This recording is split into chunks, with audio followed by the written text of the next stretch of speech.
Trying to get lined up here. They'll fake it to him. Brewer rolling, throwing, caught, touchdown. Sims again.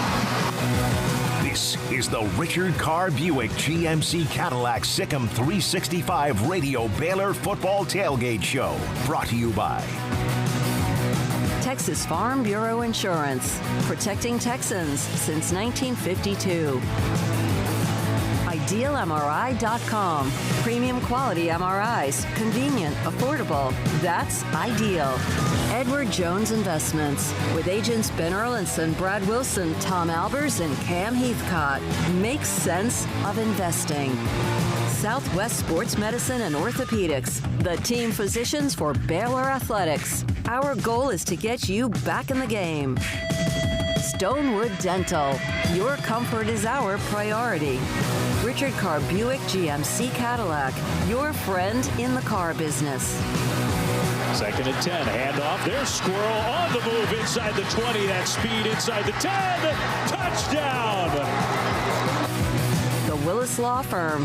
Premier personal injury and product defect trial lawyers. Petty Clinic Low T, helping you become the high-performance man you want to be. Pioneer Steel and Pipe. Metal buildings, metal roofing, steel and pipe. The Pioneer way since 1943. Baylor University, where lights shine bright. Allen Samuels Dodge Chrysler Jeep Ram Fiat. Come by, let's be friends. U.S. Army Waco Recruiting Company, 254-598-8131. First National Bank of Central Texas. Bird Culchin Ford, your home for Texas-built Ford tough trucks. Now here's David Smoke, Paul Catalina, and Craig Smoke.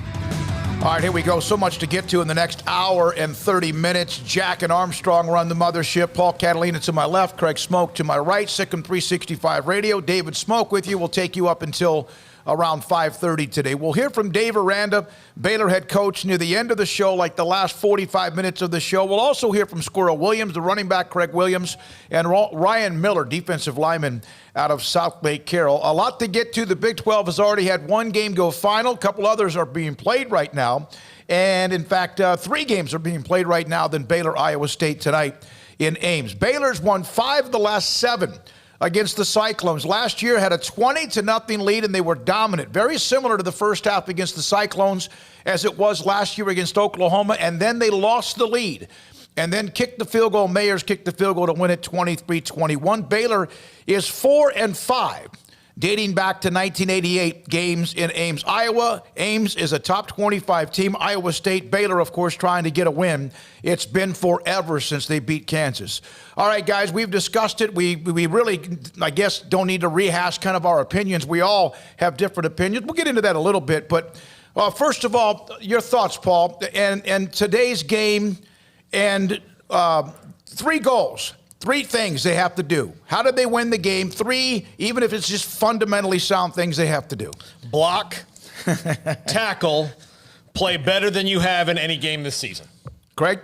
I mean, yeah, that's it. I mean, we've said it. We've said it ad nauseum of what this team needs to do. I mean, there's no secrets anymore, guys. There's no magical formula that they're looking to discover. I mean, it's very simple. This whole thing is very simple. And there are things you have to take into account that can't be seen or necessarily heard if you're not in those locker room walls, I'm sure, and the things they've dealt with. But, from a football perspective, this is very simple. Play better than you have. Look like you know what you're doing on offense, which we haven't seen them do, but, outside of a fourth quarter very often. So that would go a long way, the offense actually being able to put something together in quarters 1 through 3, and then actually string some drives together and keep the defense off the field. The defense getting off to a much better start than last week. Special teams being more reliable than being 50-50. All those things. The same things that have kept getting them beat. Try to reverse those and maybe actually get a win. Yeah, it will be interesting to see if they could actually force and dictate the tempo. Whether it lasts long or not, but at least get out and try to make this thing go 60 minutes. You never know. There's all sorts of crazy that happens. Indiana today hammered Michigan. They didn't just beat Michigan. They hammered Michigan. But they're a pretty good football team with what Coach Allen has done there. There are 3 games right now in the Big 12 that are currently going on. Oklahoma, late second quarter, 24-0 over Kansas. No surprise there. And apparently Spencer Rattler's got a hurt hip, so that just happened. 140 yards for Rattler and 1 touchdown. He also did, I think, he didn't cough up a fumble, but Oklahoma recovered. TCU 10-0 with 10 seconds left in the game against Texas Tech. In the half. In the half, excuse me. Yeah. And then Kansas State on what was a Oklahoma State team that was headed to the Big 12 championship game and then threw up all over themselves against Texas. 6-0. K-State trying to bounce back from the loss to West Virginia.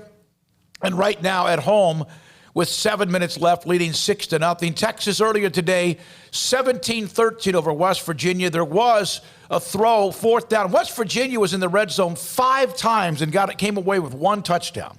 Twice they went for it, or maybe 3 times on 4th down inside the red zone, including what was basically the play that ended it on a slant that there was kind of a bang-bang play on, could have been pass interference, but Texas then made the plays again, and all of a sudden they look up, they're 5-2, 4-2 in the Big 12, right smack in the middle of all that because of wins against Oklahoma State and also West Virginia. They have no room for error. Not many people do, but now this conference is just all coming back, and if Baylor can pull off the stunner in Ames, Lord knows what happens the last few weeks of the season. Yeah, it's crazy. It's going to be this way every week, and there's nobody in this conference that's a world beater right now, and so because of that, it's wide open. I mean, anybody can win any game any week, and look, that could be the case for like Baylor. If Baylor doesn't look like absolute hammered dog crap last week, maybe they win that game. It just.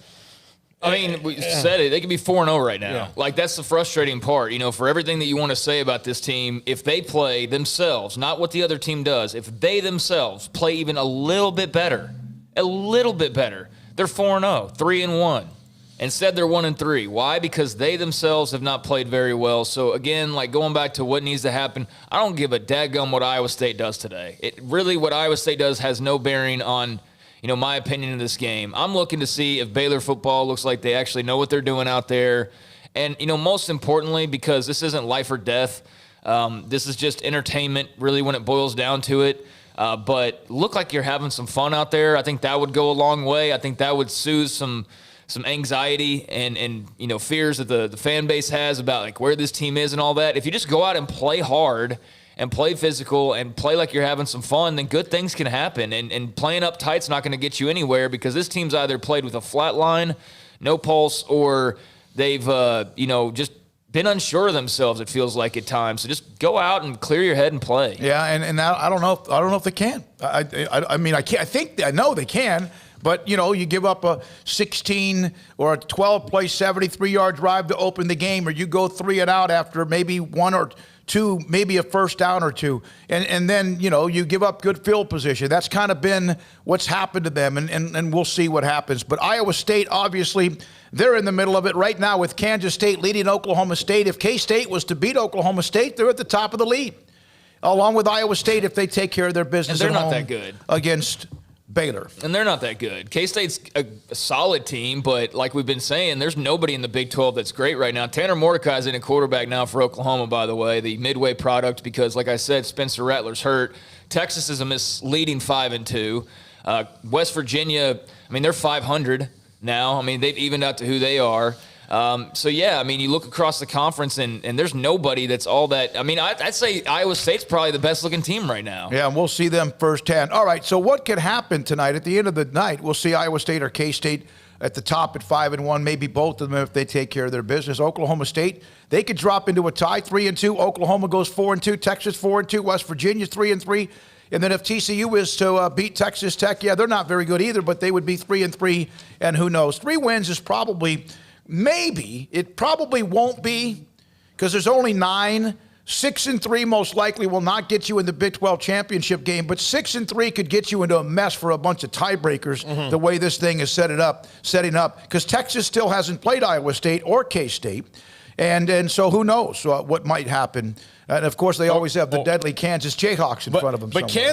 Kansas, no matter how bad they are, that's where Texas decides to play all the way down to the level of their opponent. They did unveil their freshman today. Robinson, the running back, had a big run right off the top of the game, had a big catch at the end that sealed the game. He looks legitimate. The problem, of course, is will they go to him and give him the ball 15 to 30 times or 20 or 25 times a game? Yeah, you're right. Spencer Rattler with a hip.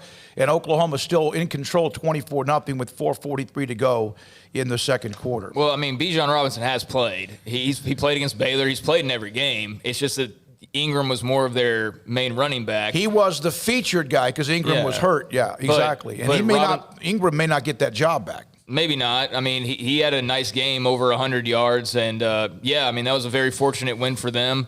It's a bit of a mess right now, and anybody can jump up and grab it for the most part right now. And I would just love to see Baylor play spoiler. I would love Baylor to, they're not in the mix, so I would love to see them just mix it up and be that team that kind of creates even more chaos. I mean, there's so much to play for. Like, the thing is, you dwell on the records and all that, or what the expectations were before the season. You got 5 games left, man. Go out, have some fun, play spoiler, and, tick some people off from other fan bases, ruining their dreams. That's what I would be striving for. There's a heck of a game going on in the SEC. 6 minutes left second quarter. Georgia was up early on Florida 14-0, but Kyle Trask is having 300-yard first half and 3 touchdowns. They lead Georgia 28-21. We'll have some other scores in the top 25 to get your way. SMU rolled again, beat Temple. It was a real tight game and ended up winning by 24-47-23. So that's going on around the country as well. So Squirrel Williams, Craig Williams, when you came into this year, you knew that Ebner and Lovett were your 1-2 punch. Different type of backs, but both of them were the ones you were going to lean on. And Ebner had the explosive game against Kansas in the special teams. He had the catch last week against TCU that looked like it might turn this thing on, but of course he stepped out of bounds and then, but he and we know the story between those two. Lovett out with a concussion. Haven't heard anything whether or not he'll be playing today. I doubt it. I would think that's probably not the case, but we don't know that. So here comes, as Craig has mentioned this throughout the week, and I agree, you have nothing to lose now. I mean, you don't go out, run double, triple, reverse, and, lateral passes, whatever, but you have some youngins who want to get in. Jalen Ellis, Yusuf Terry, Squirrel Williams, I want to see them. They don't have to start, but I want to see them be a part of this game tonight. Yeah, get in the rotation. I mean, they showed last week that they were getting some more separation than the other receivers, so why not? I mean, why not get him in the rotation a little bit? And Gavin Holmes and R.J. Snead are very reliable. Tyquan Thornton is injured as well, and, I don't think we'll see him today either. Somebody's got to be in there, and Tyquan Thornton has been a non-factor all year anyway. He's been a ghost, and, that's a product of various different things, from the blocking and the fact that he's more of a downfield wide receiver, and, if you can't have time to throw it downfield, then Tyquan Thornton's not going to really be able to do what he does best for you. So, and even if he is running downfield, if your quarterback can't get it to him, then, it's all for naught. So, yeah, he's kind of been neutralized, and now it looks like he's probably not playing today. We kind of are expecting him not to play today. So, yeah, I mean, that's a spot for somebody else to step up. And, I feel like Gavin Holmes has been kind of on the verge of having a big game. I don't know why. I feel like that's in store for him at some point. And so today would be a great day for that. But, this team's got a lot of options. But what of those options want to step up and, make plays for this team and, move the chains? Who can be reliable? Who can be the guy that's going to catch the ball in traffic? Who's going to be the guy that's going to make the tough catch? Who wants to be the man? Who wants to be that guy? And I thought we saw a couple guys last week that when heads were down and the sideline was anxious, that decided, hey, I'm going to go and use my time on the field and make a play. And boy, how that changed things, right? Amazing how much that changed things when somebody just wants to step up and make a play. And all of a sudden the offense is zooming along, and they're going to need that today because, when everybody's just kind of waiting for something to happen, nothing happens. But when you go make something happen, something happens. All right, we're going to hear from Dave Aranda, Squirrel Williams in a minute. Also, we'll hear as well from Ryan Miller. And we'll also update you on some other sports Baylor was involved with the last couple of days and even over the weekend, Some high school football notes on recruits that had big days and so much more to come. But we're now joined. Let's go to the line. 254-339-1122. Your thoughts about today. If you want to throw in a prediction, Baylor at Iowa State, that's fine. And then also why you feel that way. Paul? Well, from Ames, Iowa, just before his impending arrest, T-Rex, you're on Sic'Em365 Radio. Hey, gentlemen! God. What's Sorry, up, I'm a little hype right now, here in Ames. I'll tell you one thing in case no one's here. It feels like no one's here, so it's a little spooky in the streets here in Ames. I think Baylor Bears might just creep up with a 28-25 win. Why do I feel that way? Does that need any explanation? I just feel that way. I do want to say, in case any Iowa State fans are listening, your little tip-top lounge denied me access this morning at 10 a.m. All I wanted was some chili and some drinks. Apparently a Texas driver's license is invalid. They claim my ID was fake. They almost confiscated it. That would have been something to see. It would have been an episode of Cops for sure. I would have actually been in jail if that happened. So I've already been denied access to at least one bar here in Ames this morning, but I feel good, gentlemen. I feel great, shall I say. Baylor Bears, I think I said 28-25. I can't even remember. I'm so many drinks in. It's okay, because you know what? Today is the day that the Lord has made, and we will rejoice in that Baylor Bear victory, baby. Fulfill the prophecy. Let's win by one. That's all that matters. Swing your sword into the last Cyclone Falls, and let's go and shock the world, baby. Let's go, Bears. Woo! There you go, T-Rex. Please don't drive. That's all I say. Uber, taxi, walk, buses. Yeah. And God bless you. And I'm seriously, sometimes I see people that take him and he can annoy them, and he can annoy a lot of people, but he is as full throttle. He goes on the road. He goes to volleyball and soccer and everywhere. And he is a fan through and through. He's nuts. I mean, he's certifiably nuts. What was nuts about all that? No, he's great. Well, he's I wish great. the team would have half the energy that he has. That'd be great. Go touch somebody, T-Rex, that wears it. And by the way, Jack wearing the Charlie Brewer jersey today, huh? Is that right? A little bit of magic with the Charlie Brewer jersey. And he and Armstrong running the mothership as well on Sic'Em365 Radio. All right, I don't know. Our caller ID and the screen have different names, so it's either Samuel or Daniel. You're on Sic'Em365 Radio. Hi, everyone. How's it going? So the TCU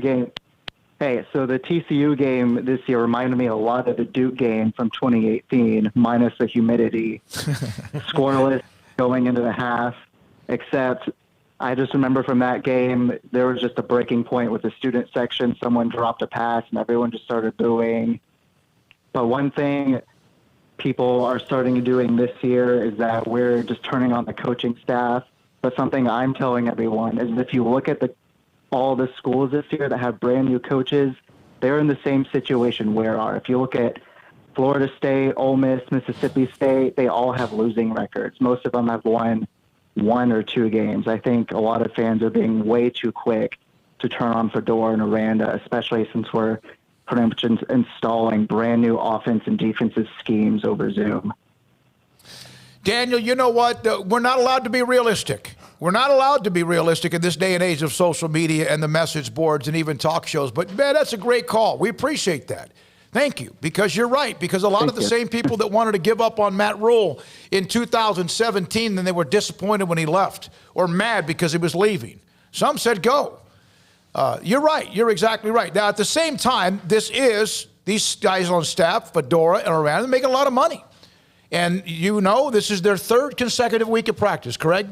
You want to just see improvement, that maybe something has a rhyme and a reason. Yeah, I think that making a definitive decision on this coaching staff in any way is just dumb. I do. I think it's quick trigger. I think it's short-sighted, and I think it's eerily reminiscent of what happened in 2017. And I know that from time to time, some of the folks who were among the most caustic back then, wanting to be a part of that 11-win season, or suddenly like, I'm sorry, I saw the light. And I have a feeling there's going to be a bunch of those, probably a lot of the same people doing that same thing here in a couple of years, because I do believe Aranda, and I might be wrong, and I'll admit it if I'm wrong, but I do believe Aranda is going to get this thing righted. I think he needs time. I think he needs spring practices. I think he needs the normal things that any coach would need, much less a first-year head coach. And I had somebody, me of all people, say that I was making excuses on the podcast for this team because I was putting it on the players' shoulders and not enough on the coaches. Well, you know, say what you want, but I have not been easy on this team, coaches or players, in any way, shape, or form. I mean, I've just been preaching the same thing over and over again. It's the same thing I was saying in 2017 as they were on their way to 1-11. So I do think some of the criticism has been a bit harsh. I think there are certainly things where you can have very valid criticism. If they don't look like they know what they're doing, that's a problem. If there's not enough physicality or energy, then yeah, that's a problem. But I think you got to remember that Aranda's figuring it out on the fly and under very difficult circumstances. And if you can't at least give him a little benefit of the doubt, then, you know, I can't vibe with you, because I don't think that he's anywhere close to a finished product, but people are, you know, just very quick trigger and very impatient. And, you know, that's just the reality of sports fans, I guess. All right, if you were on hold, thank you. You were on hold, 254-339-1122. We just had a call dropped off. We're going to be here today all the way up until, 5:30. Dave Aranda at about 5 today. Squirrel Williams here in just a second. Also today, an update, Oklahoma now 31-0 over Kansas, and they'll name that score whatever they want it to be. No question about it as far as what Oklahoma's doing. 10-3 now, Texas Christian. TCU leads at halftime over Texas Tech. And in the other game, Kansas State and Oklahoma State, they continue to just kind of like have like an old beat you up kind of six. Now think about the low-scoring games. Texas 17-13, 10-3 TCU, 6-0 K-State, and there's 1:41 to go in the half. You know who's loving that K-State score? Bill Snyder sitting up in his box just going, this is awesome. It's great. That's great. Yeah, all right. Yeah, I'm sure he loves it. And how about that powerful Texas Tech offense? Yeah, all right. You know, you're right. So here's Squirrel Williams, asking him earlier in the week, the young man who kind of exploded on the scene. He's been out. People want to know about him. Kind of, maybe he can be their Vaughn. You know, who knows at K-State. Here's Squirrel Williams when asked earlier this week about his role in giving the offense some juice. Squirrel, all throughout last year, one of the most talked about or asked questions was about you, even though you weren't able to very much be a part of everything. What has the wait been like for you to finally get your opportunity the way you did on Saturday, and what does it mean to you? With everything that happened last year, it took me a long time to get back going and everything with the injury. So coming back this year and being able to contribute to the team, it's been a real like kind of emotional on me, and the passion has been really there because I know I've been here for 2 years. So being able to get out there and contribute to the team and produce has been a real big thing for me. Did you feel like, could you feel what you were doing gave the crowd or whoever was there and even your team a lift? And what's that like to have that adrenaline rush that you can provide? Actually felt really good. Going out there, knowing that the defense was getting stops, me keeping them up and giving them energy, telling them that, hey, I got you guys. You guys just keep playing hard, and I'm going to do the best that I can. Me and the offense are going to do the best that we could to get this thing going. All right, so that's Squirrel Williams on those two questions. And then Jerry Hill from the Baylor Bear Insider. You know, I don't know. Sometimes you just take it for granted. His name's Squirrel Williams. How did he get the name? Here's Squirrel Williams on how he got his nickname. So when I was around 6 years old, I spent the summer with my grandparents. My great-grandparents passed away maybe 2 or 3 years ago. But he had a weird farm with a bunch of different animals, and one of the animals he had in there was squirrels. He had a cage of squirrels. So he put me in this cage, and he told me if I caught a squirrel, he'd cook me a great dinner and everything, buy me donuts the next morning. So I got in the cage, and I stood in there maybe 15 or 30 minutes before I caught a squirrel, and it just stuck with me. He told my dad the story, and my dad just took the name and he reworded it and everything, and it's just stuck with me ever since. Well, it's a heck of a name. It fits. He was very good in that second half against TCU and gave the offense a spark. He really did, including that touchdown when he got hit at about the 10 and it vaulted him. It kind of pushed him forward. We have some text line asked questions and also some comments as well. One about Charlie Brewer, another one about just this team and a prediction about the game. All right, let's get to those. 254-339-1122. Let's start with Clay. Do you guys see any scenario besides injury where Charlie Brewer gets the hook tonight? Thanks, Clay and Sic'Em. Nope. Yeah, they're losing by 40 in the midway through the third quarter. Yeah. I mean, a blowout. Other than that, discounting or taking away the injury aspect, obviously. I don't see any way he's getting pulled. I thought I said it for the final time yesterday because I've said it ad nauseum. I'll say it one final time. If you were going to pull Charlie Brewer, you would have pulled him midway through the second quarter last week. So if that didn't happen, I don't see what would change that today other than you're losing by so much that it just makes sense to put somebody else in and just not have him, be risking injury. All right. Jake DeSnake. Dang, Craig, if you're not positive, how can the team be positive? I hear those sly comments. Iowa State wins 33-30 with a good show from Yusuf Terry. Let's hear some more positivity. Our job, Jake, is not to be cheerleaders. Our job is to have an opinion, just like you have when you're sitting there watching the game. And it's hard. Even with the benefit of the doubt, if you want to give this team a benefit of the doubt because of what this year has been like. And then you see others. Hey, Maryland right now is beating Penn State by 3 touchdowns.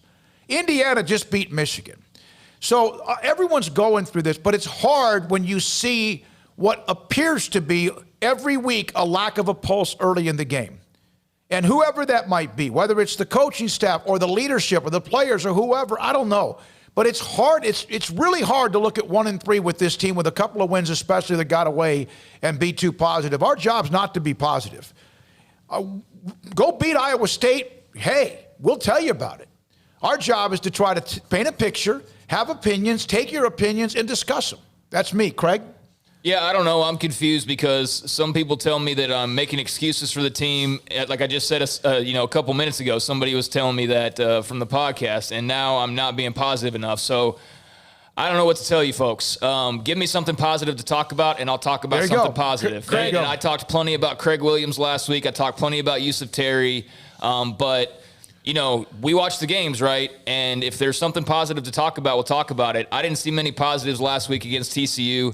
I didn't see many positives the week prior. I didn't see many positives the week prior. I've seen the same song and dance. And I'm just at a point now where I'm not going to continue to polish a turd here and act like, oh, well, that's cute. They made a first down. Like, look, I'm all for, and have said it to the point of just being sick of saying it, that you got to give them the benefit of the doubt in some cases, in some situations. I don't expect a completely polished football team at this point.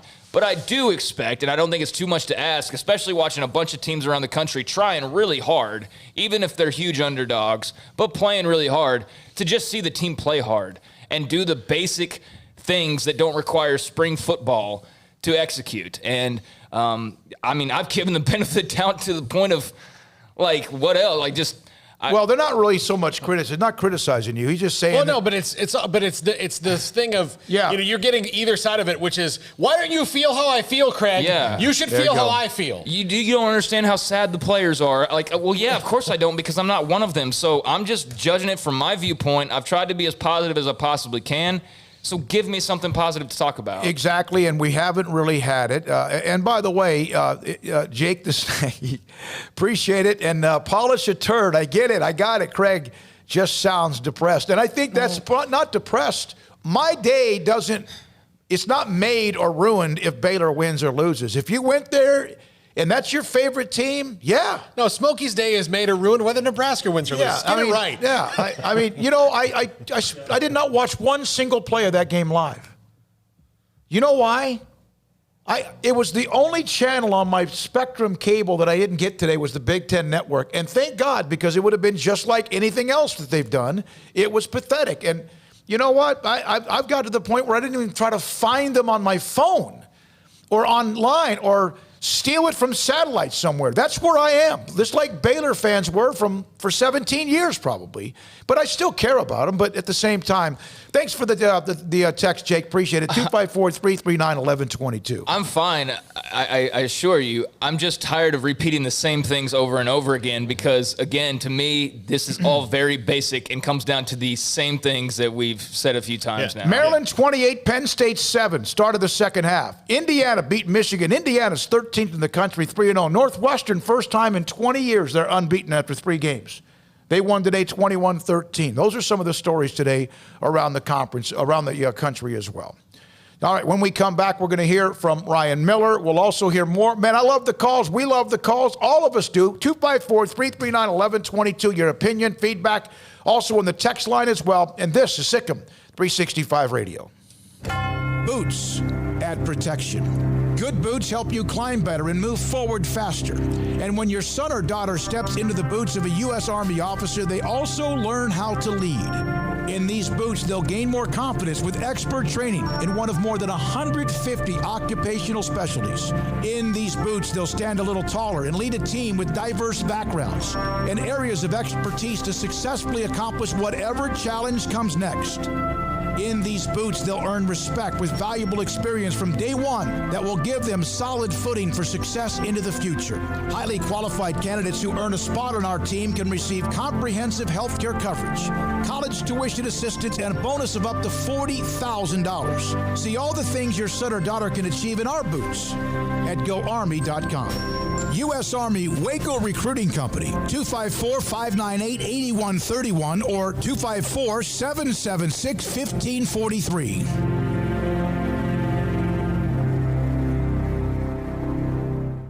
What season is it? It's truck season at Allen Samuels. Ram trucks are raring to go, ready to work and play, and all feature the best deals of the year during Ram Power Days. Come get your brand new Ram Lone Star at Allen Samuels with 0% for 72 and no payments for 90 days. Or choose up to $9,250 in bonus cash and incentives. Ram, the highest pickup owner loyalty in America. Shop, apply, buy online. We deliver. Ram Power Days at Allen Samuels. From the first workout to the last practice, sports is an incredible challenge. Hi, this is Dan Ingham with the First National Bank of Central Texas, and we're proud to support each athlete, every parent, and our educators. From families, small businesses, to the biggest industry, we're here to help.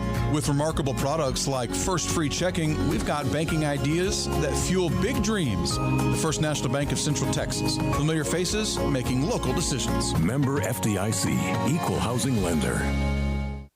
At Ideal MRI, we feel blessed to be part of the Waco community. We're a small family business here in Central Texas. At times like this, the cost of healthcare has never been more important. And unfortunately, significant illnesses and injuries still occur. And that's why Ideal MRI is open and here to serve you through this difficult time. So if you need an MRI, ask your doctor about Ideal MRI. You can schedule online in minutes at idealmri.com or call 833-IDEAL-MRI.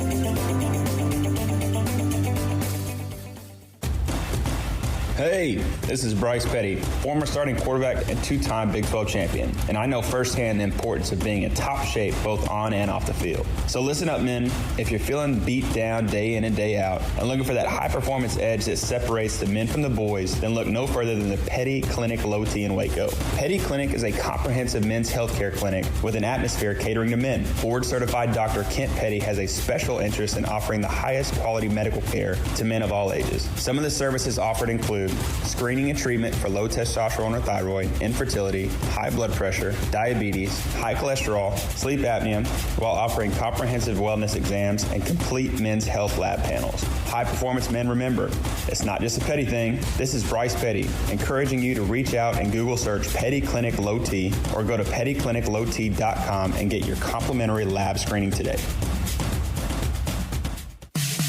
In the market for a quality metal building? Since 1943, Pioneer Steel & Pipe has helped Central Texas residential and commercial customers with metal building design, panel options, building components, and trim options. Pioneer Steel & Pipe's residential line is energy efficient, offers low maintenance, reduces insurance payments, is impact resistant, and carries up to a 45-year limited warranty. In addition, they can also help you find a metal building contractor for your project. Pioneer Steel & Pipe with locations in Waco and Bryan and at pioneersboys.com.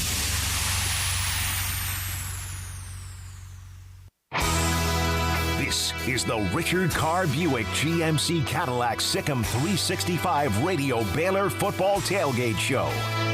Here's David Smoke, Paul Catalina, and Craig Smoke. All right, here we go. This pregame show. A lot of you, thank you for your text. We got a couple of more, and also the lines open, 254-339-1122. Paul Catalina and Craig Smoke. I'm David Smoke. We appreciate you watching. You can watch us on the app, Sic'Em365 app, online, Facebook, YouTube, Periscope. You can hear us on Alexa. And we appreciate you when you're a part of the show, and even also when you give us some suggestions as well. Jack and Armstrong run the mothership. Baylor volleyball, back-to-back nights, went 5 sets with number 1 ranked Texas and Austin and lost. Thursday night, they were up 2 sets to none and lost.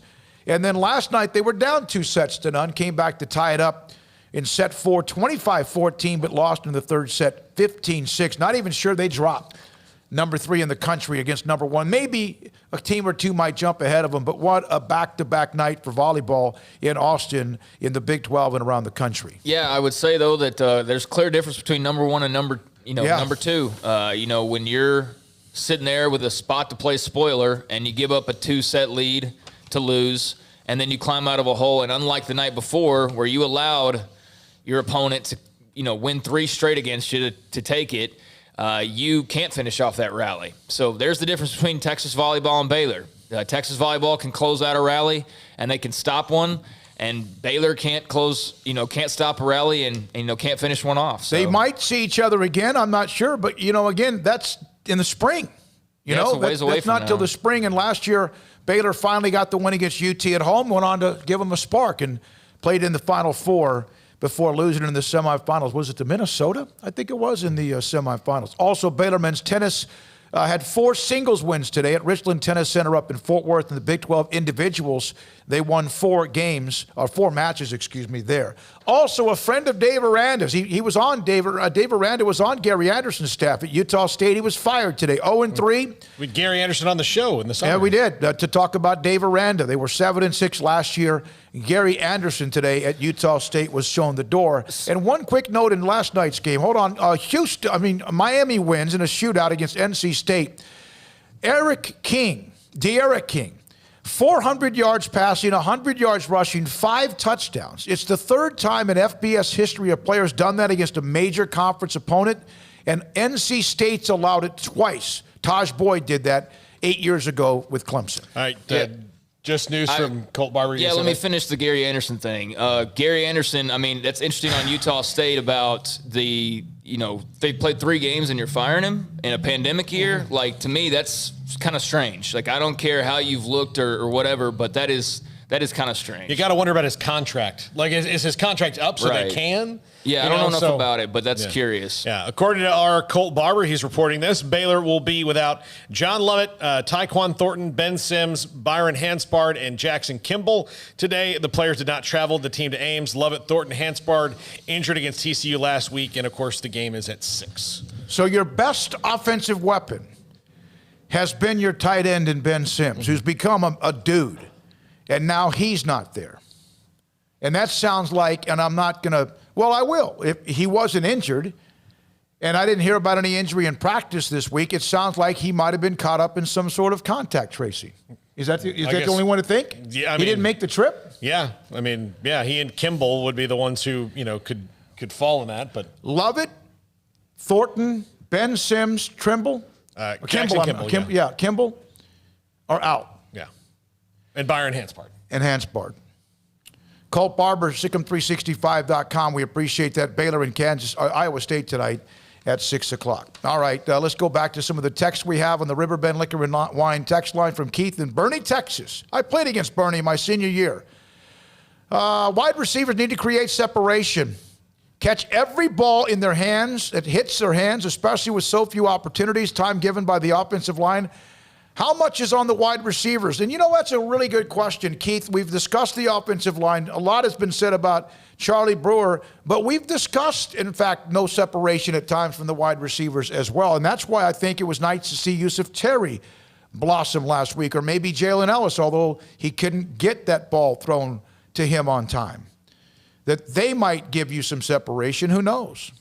And you've said that. I know you're about to rehash it, regurgitate it, and you're tired of doing it, but that's also true. No, actually, I was just going to say that, I don't focus on the receivers all that much, but today is a day I was planning on doing that to see, just how much of a problem that could be. A lot of it does come down to the blocking and comes down to Charlie's arm. So I think the receivers have a responsibility to create and to separate, and I don't know that they've been doing that, and that's why it has been a talking point. So, I mean, again, it can go across the board. Everybody can play better on this football team, everybody, and that includes the wide receivers. And I would love to see a receiver make a catch and actually break a tackle and not not stumble. I swear, I don't know this to be true. There's no scientific measure. But this football team sure seems to go down with contact rather easily a lot of times. We don't see a lot of broken tackles. That's why Squirrel Williams' run was so refreshing. But like Charlie, for example, he doesn't have the greatest balance. Like you hit Charlie and he's going to kind of lose his balance and stumble, fumble. And, these receivers kind of go down with contact pretty quickly. So, yeah, you're going to, you make a play. You're not going to always be free of being touched. So if you do get it thrown your way, catch the football. Don't be looking upfield already. Secure it. And then, try to make a play after the catch and, break a couple tackles and let loose. Paul, don't watch the Seminoles. It's not good for you. It's not good for you. It's not. Usually, it's kind of like a drug addict telling another drug addict, you got to stop this. I did not watch one play live. Yeah, I know. Of a team that I've watched for 40-something years. I know. I'm where I am. By the way, I swear my shirt's not purple. It's blue, but it's showing up purple. Couple of other teams in Texas who are playing among top 25 games. Cincinnati, early third quarter leads Houston. Boy, the Cincinnati's really good, 28-10. They lead Houston, and SMU today hammered Temple in the fourth quarter, scored 27 points to win 47-23. Those are some scores. How about Liberty? 7-0 with Hugh Freeze. Did you see what happened? Virginia Tech, there was something, they were going to attempt a long field goal, and Virginia Tech, I forgot what they did, but it's like they called a timeout or something to ice the kicker. So Liberty on the next play threw a little pass that gave them just a little bit more room. They kicked the field goal at the buzzer to win 38-35. So by icing the kicker, it made and gave Liberty a chance. Well, maybe we can get another 6 or 10 yards here. And they nailed it. They're 7-0. Mm-hmm. Brigham Young won again. BYU is really good. They're fun to watch. And usually I wouldn't say that about a BYU. Sometimes when they're good, they're not really fun to watch. They're fun to watch. No, they're good. And that quarterback, man, I saw him make a throw from the right hash to the end zone pylon left corner, the front one at the goal line. And it was, I'm not saying it was on a line, but it was as close as you could from that distance. It was very impressive. And, of course, they used to be the ones that cranked out the quarterbacks in college football. McMahon, Gifford Nielsen, Ty Detmer, among some others. Steve Young, how would I forget him? He was the best of all of them. Steve Young played like an epic game. Was that here? Did they play that game? Yeah, here. Just an epic. Baylor won, and he made a beeline. Grant Taft tells the story all the time about the game was so good that Steve Young made a beeline for Coach Taft to tell him how great and fun a football game that was. Yeah, it was. The Waco Custom Marketplace, one of our great sponsors of this show, Brian Etheridge, yet again, has the grill going. Some steaks are about to launch onto the grill. Can't wait. Thank you, Brian, as always. We appreciate you and your hospitality, and Waco Custom Marketplace for the product that they have as well. All right, so Ryan Miller. The defensive line. Craig, how often has Gabe Hall, Obaniah, how many times have you heard their names this year? Very little.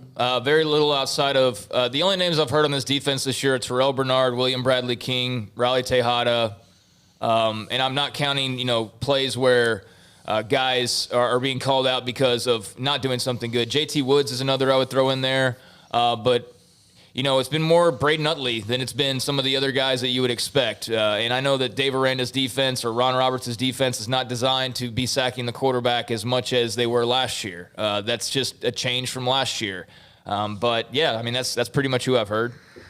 Yeah, that's a disappointing thing as well, because even though you lost your starting off a defensive line and there was no way you were going to be better, you just hoped that you were going to be okay because you had a lot of guys that had been playing a little bit and they were a year bigger and stronger. And yes, the offseason was a mess, but Gabe Hall, Obaniah, haven't heard much about him. TJ Franklin's played a little bit, but haven't really heard much about him. I know that last week there was a play, believe it or not, early in the game where TJ Franklin was about to get a sack of Duggan, and he was not being held like you would normally see an offensive lineman hold somebody, but had his face mask tugged that kept him from being able to reach out and grab Duggan at a key moment early. Whether it would have made a difference or not, who knows. And there was a point in the game where you could see the cameras. Joey Maguire was going off, and I actually had somebody ask me, hey, are Joey and Dave getting into each other? No, it was Joey getting upset because he saw the hole with the face mask and was just looking for a call. That was it. And I'm glad somebody asked me about that instead of just saying, hey, Dave Aranda and Joey Maguire got into it, because God, that would be like a forest fire. And that was not the case as well, because if you ask those involved, you get the answers and the truth. Ryan Miller. You know what I found out about Ryan Miller? He was not a big fan of Matt Rule. Really? You listen to him, though? You listen to this interview with Ryan Miller, defensive lineman, it almost sounds like he came out of the cookie-cutter Matt Rule recruit prospect database. Here's Ryan Miller. Yeah, so Coach Aranda pretty much just, he said, hey, this game's on me. Like, I didn't get y'all ready to play, which – it's never, in my opinion, losing a football game is never one person's, fault. It's either everyone or no one, right? So I agree that we've also got to go play. I mean, coach, you can only do so much as a coach, but the reality is, like, he's not the one wearing a helmet and has shoulder pads and has to go tackle, block people. Like, we've got to go do those things and execute and do the things we've been coached to do at a high level. So, and I think we're getting there. I think, it's been difficult, obviously, like with COVID and all this stuff. And I'm not really trying to make excuses for, what's happened thus far, but we just got to go execute. So that's Ryan Miller. When asked this week on Wednesday about Dave Aranda in the postgame when he was apologizing, then Treston Ebner and other players said, hey, wait a minute, we got to take this on as well. And Ryan Miller talking about that. We'll hear from Ryan Miller much more, and you'll hear a Matt Rule type recruit. That doesn't mean he's not a Dave Aranda recruit, but he was a Matt Rule recruit. But you'll hear kind of that guy that you would hear possibly that in the third, fourth, and fifth year under Matt Rule. I mean, that's basically, he just said what I've been saying this entire time. So for anybody saying, like negative or whatever, like, that's all I'm saying. Players go out and execute. Catch the football. Block your guy. Complete that pass. I mean, like, it's so simple that what is hurting them is not just play calling or, things that are out of the play of field. There's a lot on the play of field that they are not doing very well. And you can tell me that it's because they didn't have spring ball. You could tell me all those things, and that's fine. But we all know that at this point. So I'm watching these other teams, and I feel like Oklahoma's gotten better this year. I feel like some teams have gotten worse, but there are a lot of teams out there. You can see, like, oh, they're in 5 games now. They're playing much better now. There are teams that are out there all day long today running offenses that could actually have, like, 6 plays in a row of positive yardage. We've barely seen that. So all I want to see is just execute and do your job. And if guys just do their job, you might still get beat. You might still might be good enough, and that's fine. That's just football. Somebody's got to be on the losing end of things. But if you're going to lose, at least lose, with your head held high. Because what loss after the 3 that they've had so far, can you say that their head was really held high? None. Exactly. I mean, unless, what you do when teams aren't very good, you talk about how they made it look closer than the score indicated. And that's what they did last week. Yeah, and that's what they surely did. And that's why when the best this team could be, the best they could be is 3-1. I understand that they could have made plays early against TCU, but they were down 30-0 in that game. Yeah, but they basically threw their hands up after 14-0. Well, no, you know what I mean? I get it. No, yeah. I get it. But it's hard to say they could be 4-0, although I get what you're saying. But that right there, that's evidence. 30-0. So 3-1 maybe. You make a play or two against Texas. You don't give up the long throws. So you finally, in a game like that, the defense, which is your absolute how you play the game, gave up 4 deadly plays in that game. They didn't give up 20. They didn't, it's not their fault the offense was terrible. Not their fault that you couldn't kick field goals or do well on special teams. But they gave up, especially with 2 of them, I think, when Ellinger and company were inside their own red zone. And they gave up the big throw to Black.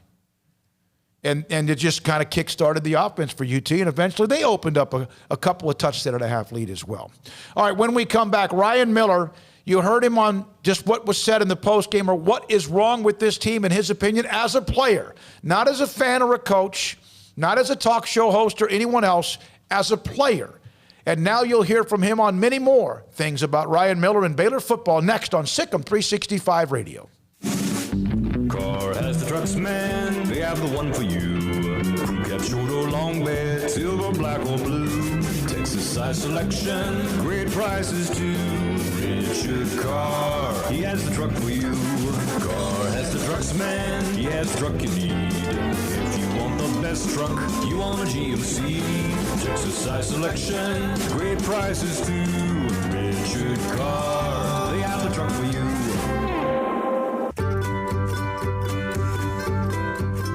You want to know why Stonewood Dental is so successful? Listen to what happy customers have to say. Pleasant. It's different than any other dentist office. I really feel like they care. And it's not that you're here for 2 hours waiting on someone to take care of you. It's quick and easy, and I bring my kids, and my kids love being here too. They really love the treasure box. Staff is really nice and accommodating, real friendly. You feel more like home. It's not sterile looking. Everybody has their own personalized rooms with decorations and decor, and they'll even have a blanket for you when it's cold. I've recommended people to actually come here, and they are patients now. I really love it here. It feels like family. Learn more, stonewood-dental.com.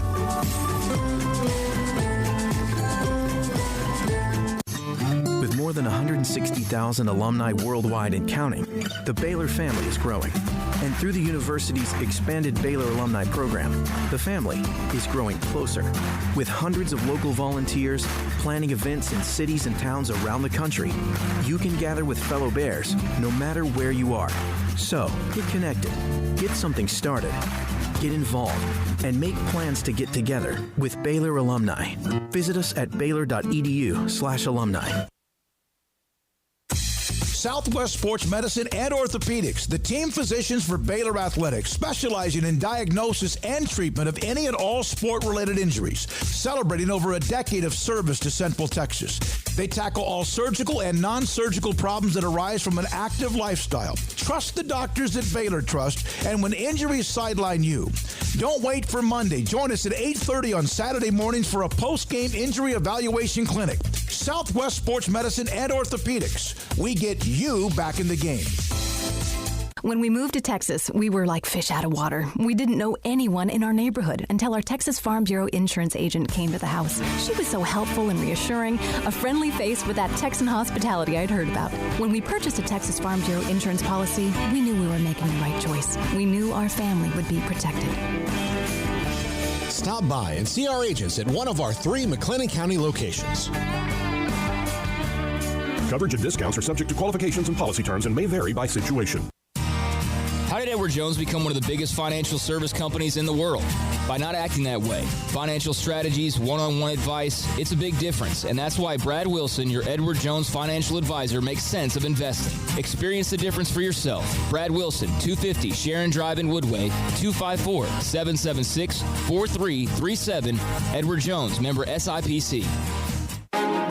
Texas Board Certified Personal Injury Trial Lawyer and Baylor alum David Willis and Baylor alum Parker Willis are ready to help if you or a loved one has been wrongfully injured in an auto accident, SUV rollover, industrial accident, 18-wheeler crash, or were seriously injured by a defective product or recalled drug. Call them for a confidential and free case consultation at 1-800-GOT-HURT or visit them at texastriallawyer.com. Principal office located in Houston, Texas.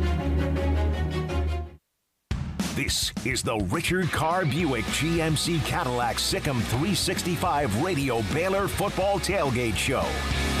Here's David Smoke, Paul Catalina, and Craig Smoke. All right, back here for Sic'Em365 Radio. We take you up until 5:30. Dave Aranda in the next segment as well. We're going to have Ryan Miller here in just a second. Colt Barber, who put up that note about Lovett, Thornton, Sims, Hanspard, and Kimball. Lovett, 36 carries, 125 yards, a touchdown, 6 catches and a touchdown. Thornton, 8 catches, 67, although you thought that might ever be every week. Ben Sims, though, has 3 touchdown catches among 8 And he's been their best guy, go-to guy, when it comes to production in the passing game, especially in the red zone. Hanspard, 3 tackles. Kimball has only played 1 game. So that's the production you lose today. And, I was going to say, though, I admit this, and then, Ryan, I'm going to admit this about Ben Sims. No, excuse me, Yusuf Terry, because you guys have brought it up, and he brought some energy, right? Mm-hmm. When he caught a pass early on, he caught like a 10 or 12-yard pass, 2 catches, 43 yards, and he got up and he kind of like had this first down. I'm like, you're getting beat, whatever the score was. And then I said, shut up, Smokey, to myself. He showed something. He was excited. He made a play, and he was showing energy, and I was okay with that. Yeah, I had the same thought actually originally, but I was just so excited to see somebody care that, they were in this game and doesn't mean that to show that you have to, with every catch, get up and make the first down motion or anything like that, because that's Kansas football to an extent. But in the situation in which they were in, where basically they needed anybody to show some fire, that was, excusable. So, it's going to be a lot of use of Terry today, I would imagine, with no Tyquan. I mean, we already figured Thornton and Lovett weren't playing. Sims is a surprise. Hanspard and Kimball, I don't know if you didn't even mention them, and I don't mean this disrespectfully, it's what it is, though. It's reality. Is if you didn't mention that Hanspard and Campbell weren't playing, how many people would even notice? No, Probably not right. many people. So the big one is Ben Sims, and I don't know what happened there. I don't know, what the deal is with that, but that's a loss. So there's just another spot to fill in. So Drake Dabney, hey, come be another newcomer like last week with Craig Williams and Yusuf Terry, and you have your opportunity now. Yeah. Ryan Miller, we heard a little bit about him on, hey, look at us. We have to make the plays, and Craig's been preaching that. Paul's been preaching that. You've been preaching that. We've been preaching that. And here's Ryan Miller now on everything Baylor and also his career and how it's shaped into him being a starting defensive lineman. Ryan, can you just talk about just maybe your recovery from last year, working back from that injury, and then finding yourself as a starter in the defensive line? What was that path like for you? It was definitely it was a hard experience. It was kind of one of those deals where at sometimes I was like thinking I might not be able to play football again. And so I think, coming from that, I've developed I guess you could say a different or new perspective on when it comes to playing football. I definitely feel way more grateful and kind of developed this new perspective of just like, being thankful like that I have the opportunity to play football every day. And, it kind of helps coming out to practice, especially on some of the days where you might have a bit of a lull and, you might not be like super stoked to go out and, do what we got to do. But I definitely feel more gratitude to have the opportunity that I have to play. You made that transition. I don't remember if you played both ways in high school, but can you talk about just that transition from offensive line to defensive line? You actually started your first couple of games here in the offensive line. Mm-hmm. Yeah. So in high school, I played almost a very similar situation. I started at right tackle my sophomore year, and then played D-line my junior. And then my senior year, I played actually both ways. I played center, and I also played nose guard. And when I was being recruited under Rule, one of the things he talked about was, hey, like recruiting, you play center, but we also know that you play D-line, and that's something we're taking into consideration, which I guess was a bit of like an incentive, I guess you could say. And so I came here, and obviously I think there was a bit of like a depth, I guess you could say, issue or whatever. And I had to play early, probably before I was ready to play, to be quite honest. But I had like the assistance of guys like Pat Lawrence and Blake Blackmore and Tecklenburg, and that was very helpful with that whole process. And first 2 years played O-line, then going into my junior year, asked me to play D-line. And so I think I was, pretty ready to make a move like that. I think, I personally like playing D-line more. I think it just fits more into my personality as a football player. And I'm really happy with my position and where I'm at right now. Coming from that background as an offensive lineman, can you maybe fully grasp what some of us are seeing this year in terms of that offensive line. It's hard to mesh when you don't get that practice, when you don't have the same guys. That's a hard group to kind of get cohesion if you're not practicing together all the time, right? Yeah, the offensive line is, one heartbeat, one muscle. It's like, synchronized swimmers, basically. Like, everyone's got to be on the same page, and it's little things too. Like, you start to understand, where someone's going to be, like, when they're next to you, like, on specific plays, and you just kind of get used to that rhythm and, like, how it feels playing next to specific guys. And that's even true, like, sometimes it gets tough with, like, rotations too, like, because you get a different look or a feeling from someone different next to you than maybe someone else. So as an offensive line, yes, it's I think it is tough having kind of these breaks where you're not practicing and, under COVID, and it makes it a little bit more difficult to find that cohesion. Maybe it started with Coach Rule, but Coach Aranda talks about it a lot, that Baylor standard of performance. What does that mean to you? So the standard, Coach Rule used to call it this, like, our standard, and, Aranda calls it standard performance. But the standard is, being the toughest, hardest working, most competitive team in the country. And, that's what it's been since I've been here, and that's what it is now. What does that look like? Doing the little things well, like not just, going through the motions and, taking every day, like, trying to survive. It's like attacking everything you do, even outside of football. Like, that's in school too, because I personally believe that, if you excel at everything in your life, like if it's school, football, like it's going to carry over. So if you don't do good in football, like you're not going to do good in school, and vice versa, or in your relationships. So yeah, the standard, I think, is just, attacking everything in your life with, like, this mentality of, like, I'm gonna dominate, or, like, having that mentality. John Werner. Yeah, Ryan. Obviously, Iowa State has a really good quarterback in Brock Purdy, a very good running back in Breece Hall. What kind of problems do those two guys present? Yeah, like you said, their running back, I think, is pretty special. I think in particular this game, the game's going to be one up front. I don't think it's any surprise you're going to try to run the ball. And I think, our job as a defense is going to be stopping their running back, and, specifically as a D-line is going to be knocking back their O-linemen and keeping the ball at the line of scrimmage. And I think it's going to come down to, whose O-line and whose D-line plays better respectively on both teams. And what do you see from Purdy? Purdy's a really good player too. He's really shifty. He's got his whole thing is he's got a really good, like, pump fake that he does that kind of fakes people out. So keeping him contained is going to be important.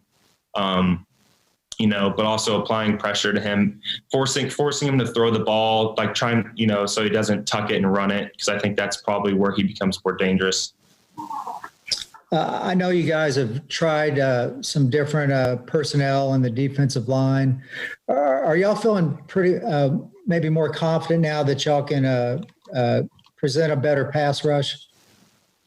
Yes. I think we've been experimenting. I think that's been pretty prominent with, like, different positions and stuff, but we've gotten to the point now where I think we've kind of found a rhythm with the guys we have in, and, the type of pass rush that, we can present. That's definitely been a focus, I think, over the past couple of weeks in practice, is developing kind of that better pressure on quarterbacks. And so, yeah, I think we're continuing to move in that direction. Okay. Thanks, Ryan. Yeah. David Smoke.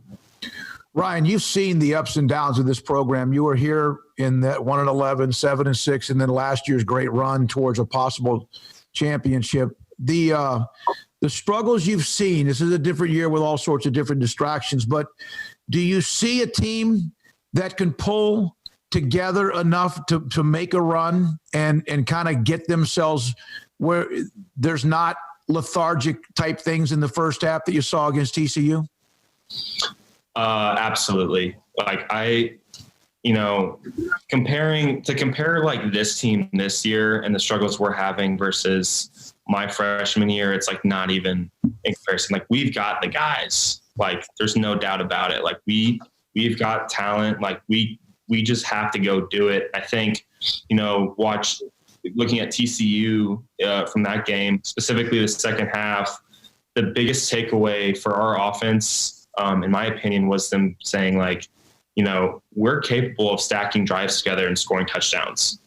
And I think up to that point, there might have been this lull of, I guess you could call it confidence or whatever it is. But I think it became obvious, that like, hey, like we're good, like we can move, we can run the ball, we can throw the ball, we can do all these things. We just got to go do it.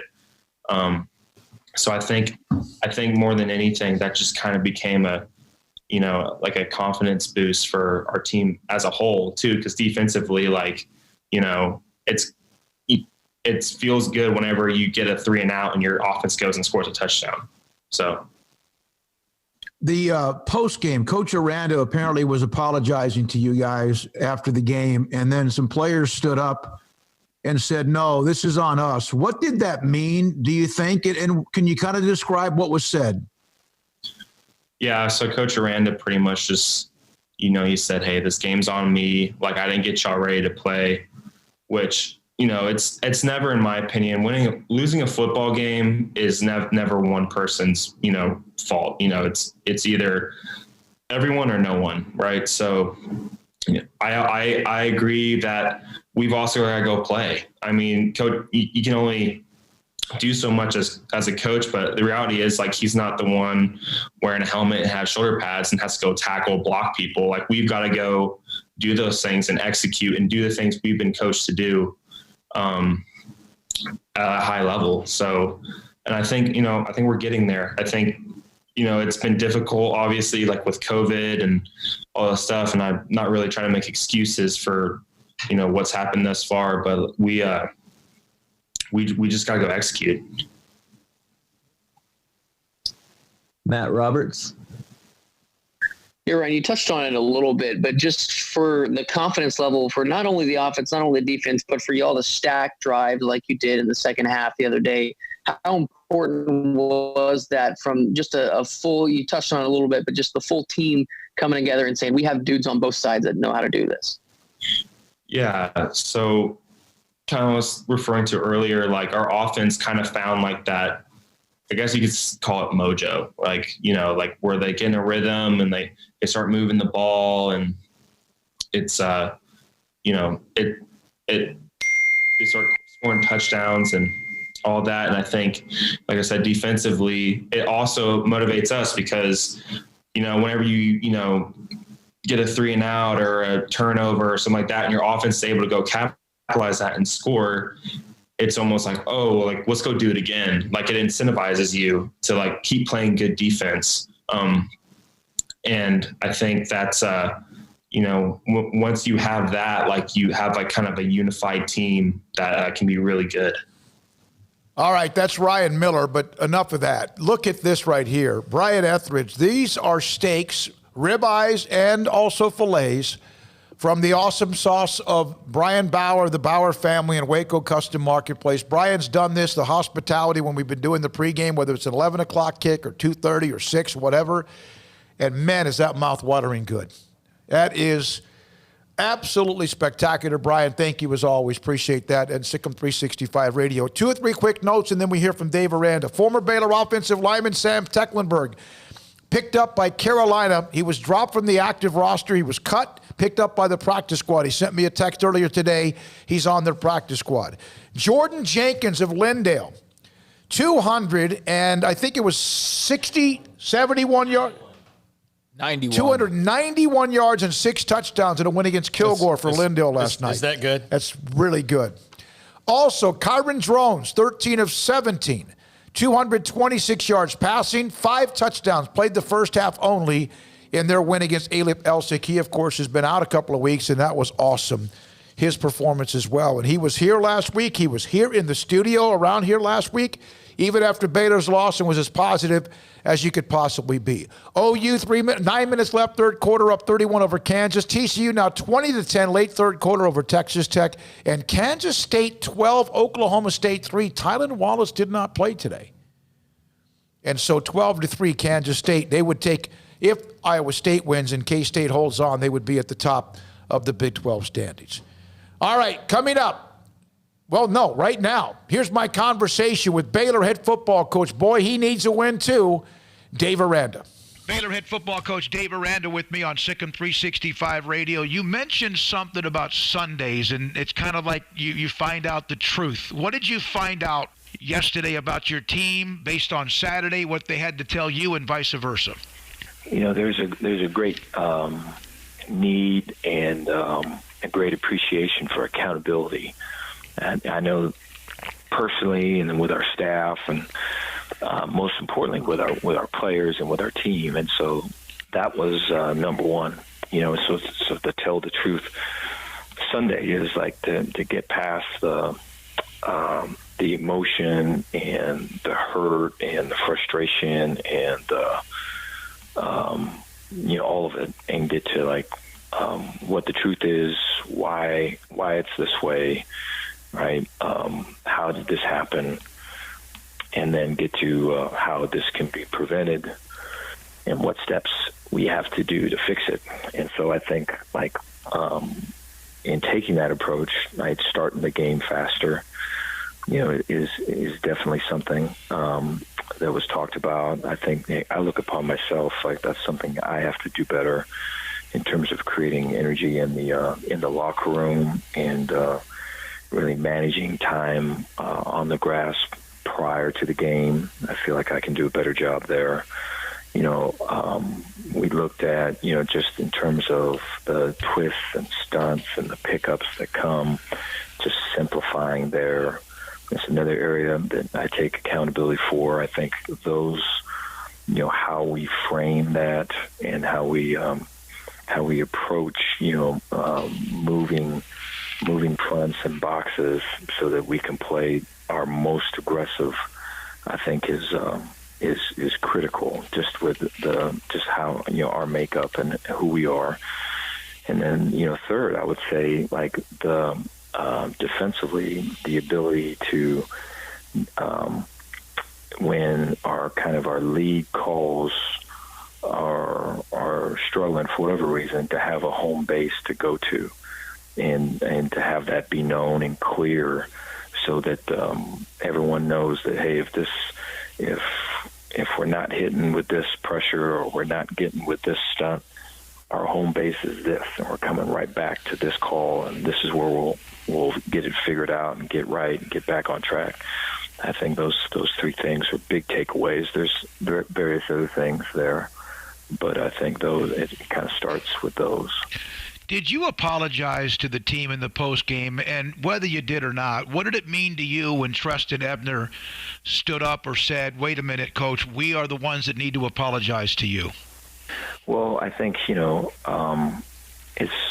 accountability is big. I think the ownership, you know, when you're able to take ownership, you're able to see your part, the role that you play in the big picture. And a lot of times, you know, you're working on little details, so there's a little conversation or there's a little decision, and then it builds to bigger things. And so there's always ownership in there, you know. And so I think, you know, as you know, kind of, you know, the heartbeat of your team, and you know the characteristics of your staff and your team, you're able to learn and apply better methods, better ideas, and I feel like this was one of them. But it means a lot that that Eb and just the rest of the guys, just, I mean, they're owning it. so many guys that are all the way in, and so I definitely appreciate that, and it gives me a lot of incentive to get out there, today, for example, and do it better. Does the fact that it was Ebner after the week that he had and you had and the team had, does that make it even more special? It does. I think, you just look at the performance that he had, and just, you don't have that type of, the performance is probably not even the right word, just the effort that he had. You don't have that type of effort without a real strong care factor for thinking of people other than yourself. And so it means a lot. Dave, the quarterback situation, I know you get peppered with questions about Charlie, and I've asked him, others have asked him about his productivity, the offense, the way you can try, if you can, stretch the field, how much time he has, is he making throws? Obviously, you have tremendous belief in him, and so does, I believe, the staff. What does it say, though, about those behind him when he has struggled? Where are Bohannon and Zeno and Shapen as far as their progression if you need them? Yeah, so that's a good question. So, Gary has progressed from the time that I got here. I think his confidence in the pocket has grown. I think his decision making is continued to improve. I think there's still improvement being made. I think Gary's got a great leadership quality about him. There's an alpha in him where he's in a situation, man, he wants to own it completely. He wants to take it, and the guys recognize that, the team does, and when he's in there is an energy. And then with Zeno, there's a calmness about him. There's kind of a coolness, right? When stuff's kind of going, when bombs are kind of going off left and right, there's a ability to decipher kind of what's what in the pocket and get throws off that I think are kind of unique to him. And so there's improvement that all those guys have had, and they get reps throughout the week, and I'm impressed with just their heart and their mindset, because I know it can be difficult for them, and so losing really doesn't really benefit. Doesn't benefit any of us. And so I think their ability to stay the course and work that process that we got for him, I definitely appreciate. Do you feel like Charlie, this is all he's ever done is win? Now, he had to go through the 1-11, but are you concerned about where he is? Is it more mental or physical with him right now? I have talked to him about that, just about the this stretch here that we've been on, and just about how that affects people and just mindsets and all of it. And I'm appreciative of him when he allows himself to kind of pour into me and let me know what he's thinking. And so I think he's just such a strong competitor that when we don't have success, when we don't do well, it hurts him. And so I think he wants to have success, and he wants to get the offense going. And I think the challenge is to not go outside of it, outside of what's being asked or outside of what's in front of him, and to kind of trust what we've got for him, trust his teammates, and let's kind of move forward as a team. Sometimes that's hard to do when there's bombs going off to your left and right. You continued to shuffle quite a bit your offensive line, and obviously that's been a challenge because of COVID, because of injuries, because of everything else, even a suspension. It seemed like you shuffled them quite a bit. Maybe I'm wrong, but against TCU, do you know who your 5 best offensive linemen are right now? Yeah, I think we were in a mode there where we had J-Mo at center, and we had X at guard, and we had Burton at guard, and I think that's the heart of it. That's where I think when we had the most success was that. I think there's a great grittiness that can take place there. I think there's glimpses of it. We need to see more of it, but I think that's kind of probably the start. We'd like to be certainly further along than what we are, and so but I feel like that's the group right there. Those three in the interior, and you got like Mose there, you got Kimball, and you got some other guys that can help and come in, and you certainly feel comfortable with. But I think those interior three have shown the most. You mentioned earlier about you needing to and I don't want to misquote you, but finding a way to bring more energy to the locker room or the field or whatever. You are who you are. We've talked about this with Tony Dungy and what he said to you. Don't be someone you're not. And then eventually someone would say, yeah, they're taking on the personality of their coach, and you're quiet and you're not a yeller and screamer, but inside your fire burns. Is this right now a challenge for you? No, I look back at this past week, and like the practices that we had were very energetic. I think this past Tuesday was maybe the best Tuesday that I've ever had, and I've heard that from a few other people, coaches as well. I think right when we broke off that Tuesday practice, I remember Terrell coming at me. He goes, "I've never had a practice like that," and so I think. When you're, I don't know, when you're somebody that's like me, I guess you find different ways to the energy is still energy. You need it, regardless of whether you're an animated person or not. When you're not, I feel you just find different ways to get to that same spot. You need it. And so I think we were able to do that throughout the week. And I thought through the game we were able to do that. I thought, guys would be, I talked to Terrell about this, is coming off the sideline off of,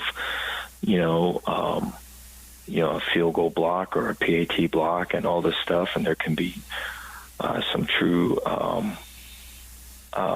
hey, what about this and why is that? And all of those, there's certainly those questions are normal during that specific slice of time, but there wasn't really any of that. I didn't feel it, and to be honest, I wasn't going to allow it.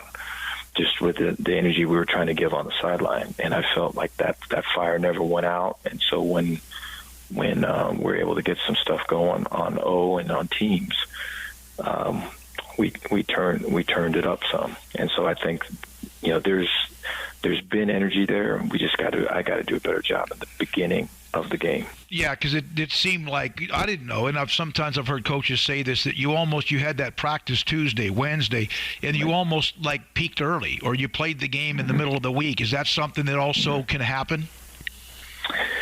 Well, the practices are short, so I think like the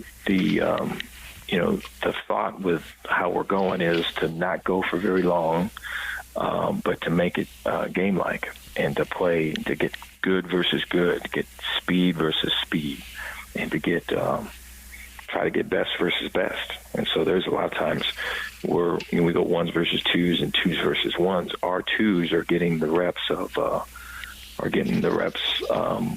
the ones are getting reps versus twos that have started games for us, have played in games. And so they're, when it's a reach block, it's game day, and I feel like that's the best way to go about it.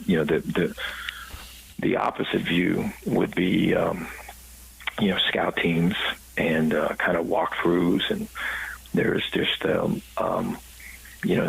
look's not the same. I guess the physicality is not the same, and the energy is provided is not the same. So I think when you're going as hard and as energetic as we are, you want to get your work in and get out.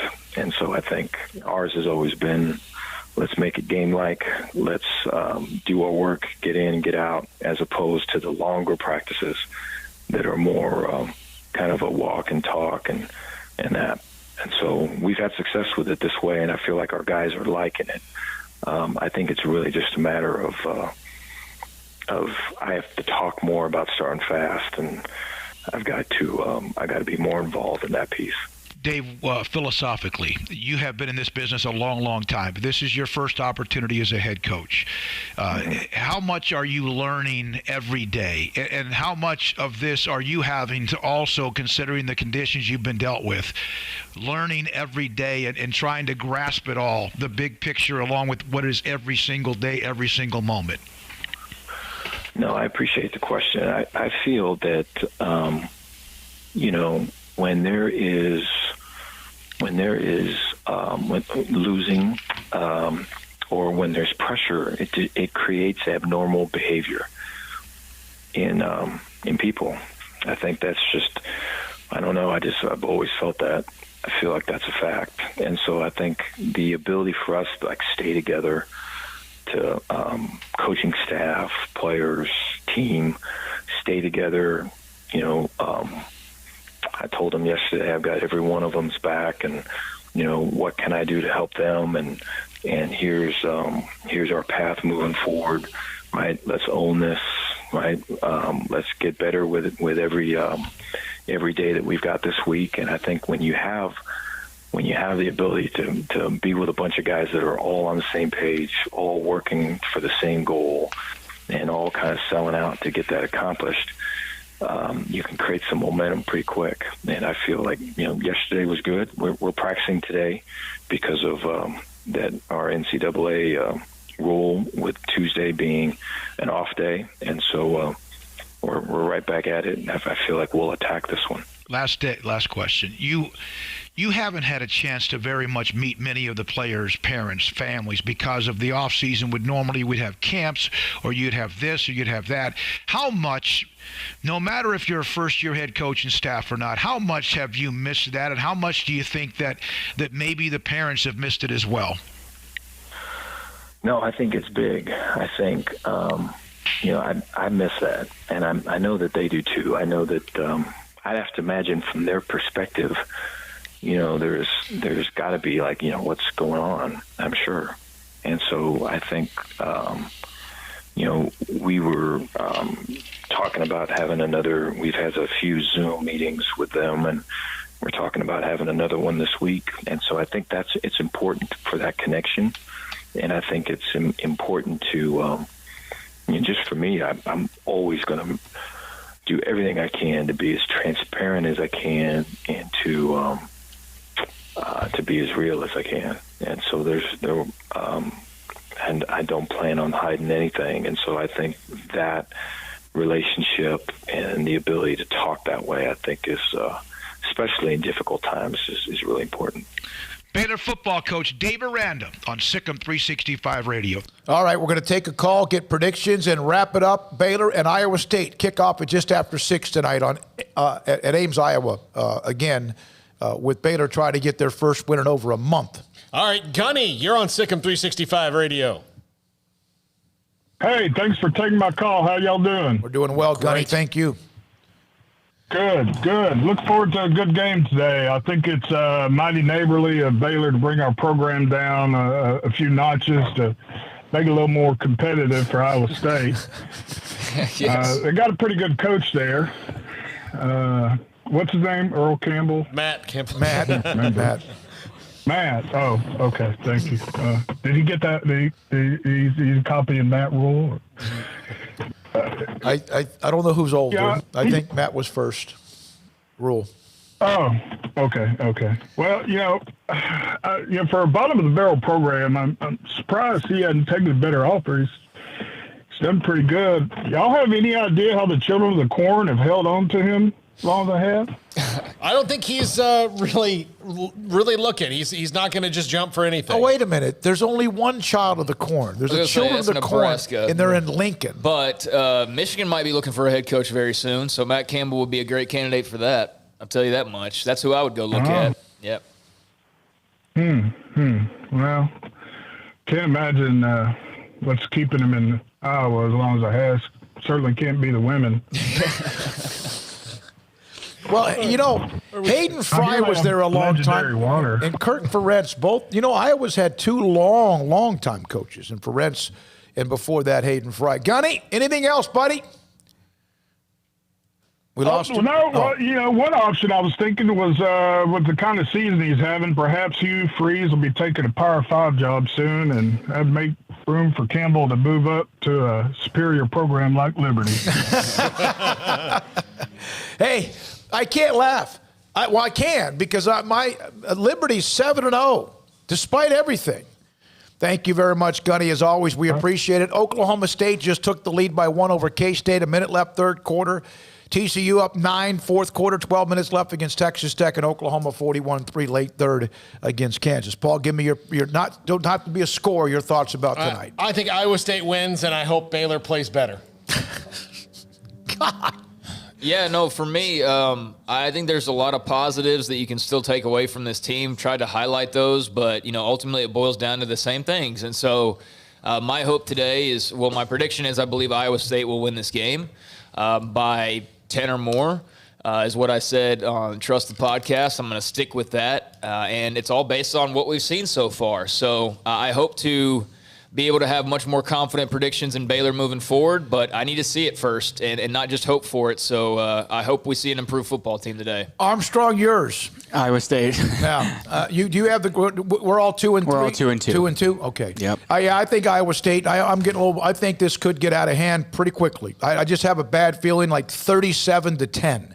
I hope I'm wrong, only because that means I want to get over not having to say the same thing again next week, but I just don't have a feel good about this because I don't. But okay, thanks to Jack. Brian Etheridge, again, thanks for the hospitality in Waco Custom Marketplace. For Armstrong Sims, Paul Catalina, David Smoke, for Craig Smoke, I'm David Smoke. Thank you for all the calls and texts today. We appreciate you. We'll have the post-game show with J.D. Piquel and also Drake Toll as soon as this is over. This is Sic'Em365 Radio. Kickoff from your own 20. Team that scores the 2 points gets it right back, and there goes Ebner. Tristan Ebner in a foot race. Can he do it again? Yes, he can. His second kickoff return for a touchdown tonight. His fourth overall. You've been listening to the Richard Carr Buick GMC Cadillac Sic'Em365 Radio Baylor Football Tailgate Show. Brought to you by Texas Farm Bureau Insurance, protecting Texans since 1952. IdealMRI.com, premium quality MRIs, convenient, affordable. That's ideal. That's ideal. Edward Jones Investments, with agents Ben Erlinson, Brad Wilson, Tom Albers, and Cam Heathcott. Makes sense of investing. Makes sense of investing. Southwest Sports Medicine and Orthopedics, the team physicians for Baylor Athletics. Our goal is to get you back in the game. Stonewood Dental, your comfort is our priority. Richard Carr Buick GMC Cadillac, your friend in the car business. The Willis Law Firm, premier personal injury and product defect trial lawyers. Williams in motion, play action for Daniels. Backside pressure. Down he goes, back at the 39. The Bears got there. Petty Clinic Low T, helping you become the high-performance man you want to be. Pioneer Steel and Pipe, metal buildings, metal roofing, steel and pipe. The Pioneer way since 1943. Baylor University, where lights shine bright. Allen Samuels Dodge Chrysler Jeep Ram Fiat. Come by, let's be friends. U.S. Army Waco Recruiting Company, 254-598-8131. First National Bank of Central Texas. Bird Culchin Ford, your home for Texas-built Ford tough trucks. Love it. To the edge, to the pylon. Touchdown Baylor.